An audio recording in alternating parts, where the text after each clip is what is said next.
मां सरस्वती को नमन करता हूं, पावन मंच को प्रणाम करता हूं और आपकी उपस्थिति को नमन करता हूं। एक आदमी ने ताली नहीं बजाई, इतनी शालीनता से नमस्ते करी थी मैंने। और कर ले बड़ाई मेरी, अंतरराष्ट्रीय कवि, अंतरराष्ट्रीय कवि। बजाई किसी ने ताली?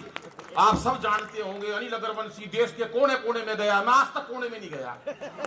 मैं किस लिए कोने में जाऊं जब यहाँ शालीमार में कार्यक्रम हो रहा है। लेकिन एक बात पे आप तालियां जरूर बजाओगे, क्योंकि शालीग्राम और शालीमार में ज्यादा फर्क नहीं है। ये मंदिर बन रहा है हमारा शालीग्राम, एक बार तालियां बजा दो जोरदार। ये महिलाएं बैठी हैं इतनी सर्दी में शांति से, कितनी बढ़िया बात है। रेखा जी, मेरा परसों कवि सम्मेलन, एक कवि सम्मेलन में एक लुगाई 15 मिनट से गुस्से में घूर रही मेरे को। आई होगी घर में कलेश करके, मेरे को क्या लेना देना। मैंने पूछ लिया, मैंने कहा बहन जी मुझसे कोई गलती हो गई क्या? बोली नहीं, तेरी शकल मेरी सास से मिलती है। महासागर में गोते लगवाएगा, मरवा दे ठंड में, महासागर में गोते लगवाएगा। पर ये दीपक का लिए एक बार इसलिए ताली बजा दो, इतनी ठंड में इतना बड़ा आयोजन करना इतना मुश्किल से, और ये आपको भी सैल्यूट है कि इतनी सर्दी में सब आप लोग आए। एक बार दीपक के लिए जोरदार तालियां बजा दो। ये आपके क्षेत्र का वो सितारा जो पूरी धरती पर इस टाइम पूरे हिंदुस्तान और भारत की सीमाओं में ये काम कर रहे हैं, बड़ी बात है भाई साहब। वरना 15 साल पहले इसका टेलीफोन आया था, आपको तो पता इसका नहीं आया था, और किसी का बुलाता हूं मैं। मनीष का टेलीफोन आया मेरे पास, ये जो पुलिस में है। अरे मैं मनीष भाई कहाँ? बोले अमेरिका। मैं किस लिए? बोला कवि सम्मेलन में। मैं यार कितना झूठा आदमी है, कवि सम्मेलन में। मैं आज तक साला शालीमार ताकत नहीं गए, वो अमेरिका पहुंच गए। एक महीने बाद फिर फोन करा, मैंने कहा कहाँ? बोले स्विट्जरलैंड। मैं यार पिछले महीने अमेरिका, अब की बार स्विट्जरलैंड। मेरे को शक हो गया, मैं घर गया, घंटी बजाई, इनका बेटा आया। मैं बोला पापा कहाँ है? बोला भीतर मम्मी का साथ बर्तन मान जाए। मैंने वहीं से टेलीफोन करा। अरे मैंने कहा मनीष कहाँ? बोले कनाडा। तू कहाँ? मैंने कहा दरवाजा खोल, कनाडा के बाहर खड़ा हूँ। बजाओ एक बार ताली साहब, क्योंकि हंसना हंसाना आदत है मेरी, अपना बनाना आदत है मेरी। लोग तो मुंह फेर के चल देते हैं, आवाज देके बुलाना आदत है मेरी, आवाज देके बुलाना। रेखा जी बैठी है, प्रणाम करता हूँ। आदरणीय आदेश जी बैठे हैं, आज से नहीं जानता मैं आदेश सर से। आपको इतने मतलब एक संक्षिप्त कार्यक्रम में इतने बड़ी हस्ती का आना, मुझे लगता है कि सारा सदन एक बार आदेश जी के लिए हाथ खड़े करके तालियां बजाए। अद्भुत जलवा उनका, और इतना प्यार करते हैं वो कवियों को भी। आज से नहीं जानता रेखा जी, मैं 1912 से जानता हूँ आदेश जी को। पिछले जन्म में फूफा जी थे मेरे। मैंने जब ही सोचा फूफा जी की कोई बात नहीं है, डांटते बहुत थे मेरे को। मैं उसी टाइम भगवान से कहती थी, भगवान एक टाइम ऐसा लाइयो जब मैं मंच पर कविता पढ़ रहा हूँ और फूफा नीचे बैठ के सुनता हूँ। तालियां छोड़िए, मजा नहीं आ रहा मेरे को। सर्दी जरा भगाओ, जोरदार तालियां बजाओ, क्योंकि ज्यादा देर का टाइम नहीं है, 10 मिनट में गर्म करना चाहता हूँ। सुरेश बाबू बैठे, प्रणाम करता हूँ। और हमारे संजय बाबू, हमारे नए बाजार के और शालीमार की शान, आदरणीय मंगत राम सिंगल जी के बेटे संजय बाबू, दोनों के लिए एक बार जोरदार तालियां बजाओ। ऐसे लग रहे हैं दोनों जैसे मुरली मनोहर जोशी और अडवाणी बैठे हूं। कोई खास बात नहीं है, मोदी जी ने किनारे बिठा रखे हैं, ऐसे ही बैठे हैं दोनों। मोदी जी का जलवा ही कुछ हो रहा है। 4 पंक्तियां देता हूं कि सत्ता को संभाल। क्या रहे सर, आप भी बैठे हो, एक बार खड़े होकर तालियां भाई के लिए बजाओ। देखो इतनी ठंड में इतनी दूर से आना, एक बार खड़े हो भाई। जय किशन गोयल, जय किशन गोयल जी हमारे भाई। लेकिन अद्भुत एक व्यक्ति तो है कि सत्ता को संभालते ही मोदी ने ऐलान किया। सत्ता को, बलराम जी कहां गए? नहीं, मैं उठने को थोड़ी ना कहा था, बैठे रहो। मतलब बुद्धि थी, खड़े है। यही तो है नेताओं का, जरा सा एक भाव दे तो खड़े हो जाते हैं। खड़े नहीं होना भी इलेक्शन थोड़ी ना है। ये सत्ता को संभालते ही मोदी ने ऐलान किया कि खुद नहीं खाऊंगा और खाने नहीं दूंगा मैं। और मोदी जी का कोई मुकाबला नहीं है। 2 लाख करोड़ का लोन लेकर आए जापान से मोदी जी। कितना? 2 लाख करोड़ का। बदले में देके आए गीता माता।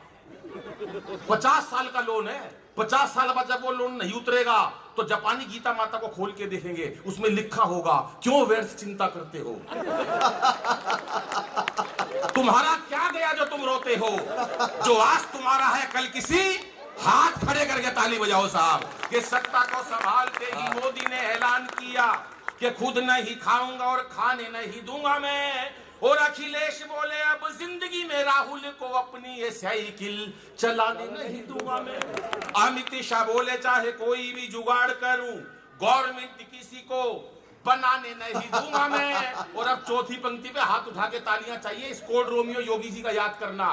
अमित शाह बोले चाहे कोई भी जुगाड़ करूं, गवर्नमेंट किसी को बनाने नहीं दूंगा मैं। और योगी जी ये बोले मेरा नारी से क्या लेना देना, खुद ना पटाई और पटाने नहीं दूंगा मैं। खुद ना पटाई और पटाने नहीं दूंगा मैं। अद्भुत लोग हैं। वो एक हम तो हरियाणा के कितने लोग जरा हाथ खड़े करना, सारे हरियाणा के और इकट्ठे हो रहे हैं। अरे एक से एक हरियाणा के भाई साहब, हमारा ताऊ हो, ताई हो, लड़की सब हाजिर जवाब। मैं तो अभी मधुबन चौक पे खड़ा, 3 लड़कियां खड़ी बस स्टैंड पे, एक दिल्ली की, एक लखनऊ की और एक हमारे हरियाणा की। एक मंचला घुरता हुआ आया, पत्थर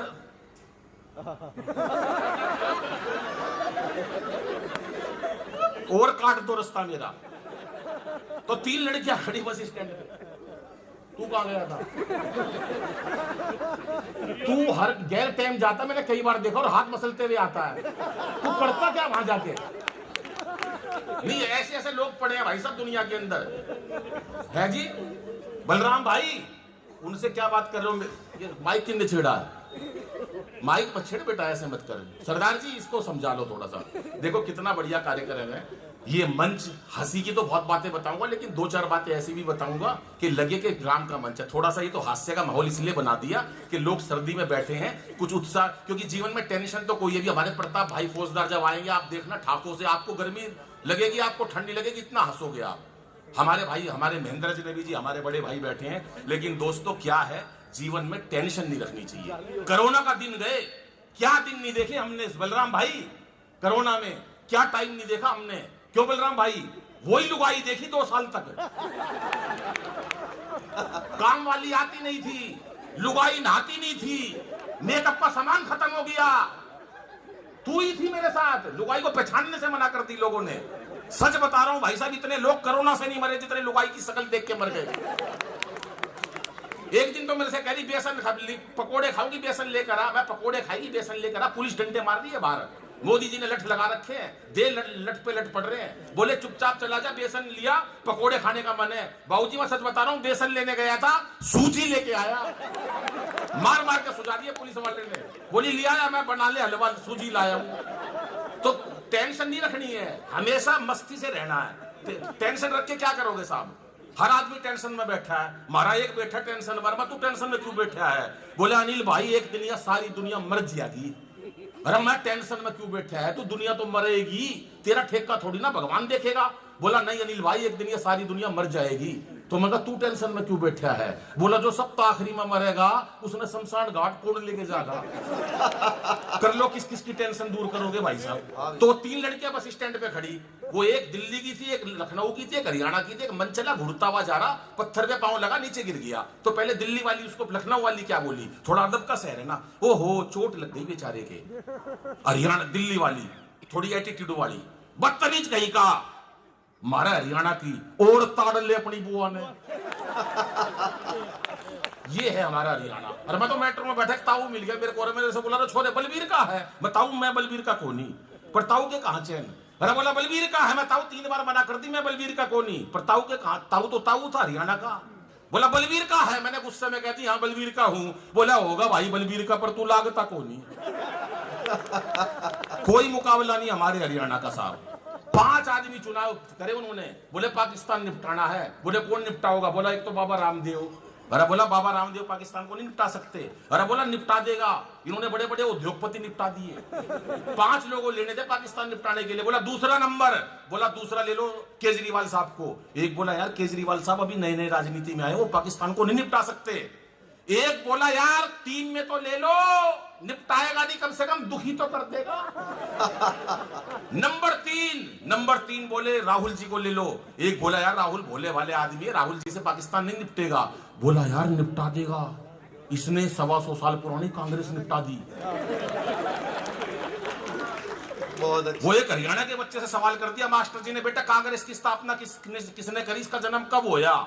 बच्चा हमारा हरियाणा का था। बोला मास्टर जी मन नहीं बेरा, कांग्रेस की स्थापना किसने करी, इसका जन्म कब होया, पर नू बेरा इसका नाश कौन करेगा? नंबर 4 बोले मोदी जी को ले लो, देश के अगर भला चाहते और पाकिस्तान को निपटाना, बोले जी मोदी जी का नाम लिख लो। 5 लोग लेने थे जी, उसमें से 4 रखने थे। 5वां आदमी अगर नाम बताऊं, सच्ची बात लगे, माइक वाले छेड़ियो मत तो ताड़ी बजा देना। संजय बाबू सच बता रहा हूं, इतना तगड़ा इतना बड़ा कभी आज तक इस मंच पर नहीं आया होगा जिस मोदी जी का सीधा टेलीफोन आता है। आदेश जी आपके पास कभी मोदी जी का फोन आया? झूठ मत बोलना। क्योंकि जब मैं बोल रहा हूं तो आप क्यों बोल रहे हो? आज तक टेलीफोन किसी के पास नहीं आया, चाहे रेखा जी हो चाहे कोई हो। बाबूजी सीधा 12:30 बजे मोदी जी का फोन, बोले राम मंदिर बनवाना है, क्या करूं मैं? बनवा दो। बोले 70 हटवानी है धारा, मैंने कहा हटवा दो। ये सारे काम मेरे कहने से हुए, सीधा टेलीफोन मोदी जी का आता है। परसों रेखा जी से मैंने कहा 500 रुपए खुले दे दो, बोली ले 130 रुपए दे दिए मेरे को। मैंने कहा 130 क्यों है? बोले 370 खत्म। कर लो नेताओं की बात, बजाओ ताली एक बार साहब, क्योंकि चेहरे पर हंसी और दिल में खुशी होती है। चेहरे पर हंसी और दिल में खुशी होती है, सही मायनों में यही जिंदगी होती है। और हंसना किसी इबादत से कम नहीं, किसी और को हंसा दो तो बंदगी होती है। एक दो मुक्तक राम की ओर अपना स्थान लेता हूं साहब। राम ने जो आज जो मंदिर बन रहा भव्य, जिसके लिए हम आए हैं, सिर्फ एक मिनट के 3 मुक्तक और अपना स्थान लेता हूं कि कितने बरसों से आंसू बरसते रहे।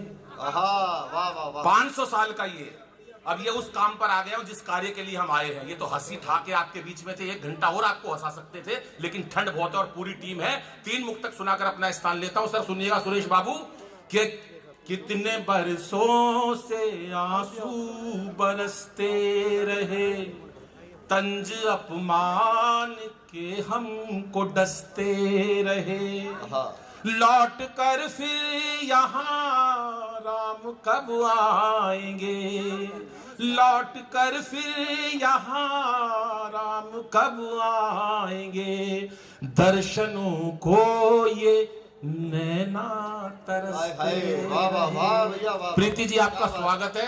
पूर्व मेयर हमारे बीच में, एक बार जोरदार प्रीति जी के लिए तालियां बजा दीजिएगा। प्रीति जी वो कर्मठ कार्यकर्ता भाजपा की और हमारी छोटी बहन की तरह है। ऐसी रेखा जी हमारे परिवार की सदस्य हैं। आदेश जी का हमेशा प्यार मिलता रहा है। संजय बाबू बैठे हैं, सुरेश जी बैठे हैं, हमारे बीच में जैक्सन भाई बैठे हैं। बस 2 मुक्तक और सुनाता हूं साहब, कि कितना सुंदर सजा राम का धाम है।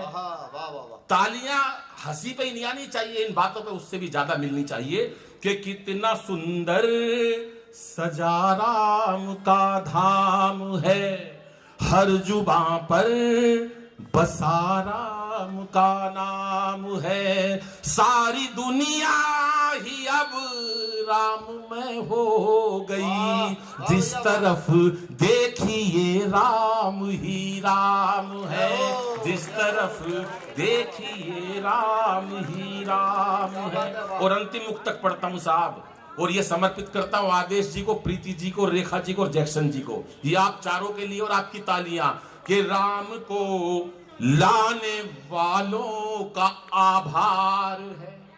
तालियां नहीं बजाई साहब।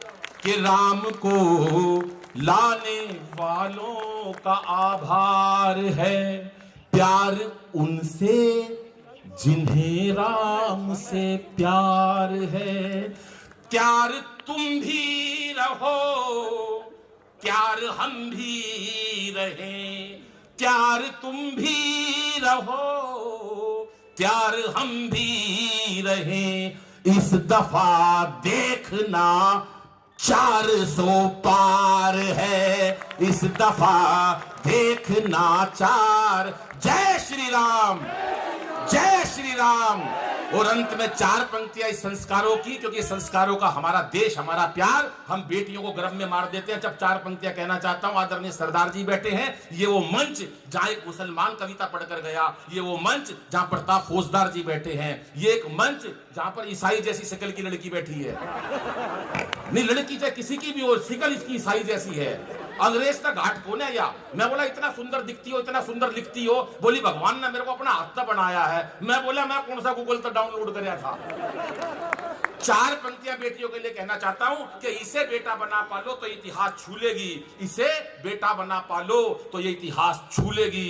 करो विश्वास बेटी पर तो ये विश्वास छू लेगी। कभी जीवन में बेटी को नजरअंदाज मत करना, जरा से पंख खोलोगे तो ये आकाश छू लेगी, जरा से पंख खोलोगे। धन्यवाद, नमस्कार।